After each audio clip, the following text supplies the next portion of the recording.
Qadın mütləq işləməlidir, yoxsa biz qadından həqiqətən artıq çox şey istəyirik? Əvvəlcədən deyim, mən özüm də işləyən qadınam. Mən qadının işləməyinə qarşı deyiləm. Amma bir sualım var. Niyə qadından hər şeyi gözləyirik?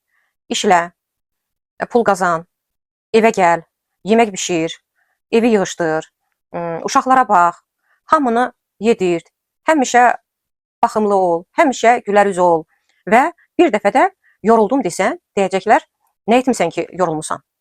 Mən demirəm ki, qadın işləməsin, əlbəttə, işləyə də bilər, amma niyə həm işləyən, həm evə baxan, həm uşaqları böyüdən, həm də hamını xoşbəxt etməyə çalışan yenə qadın olmalıdır.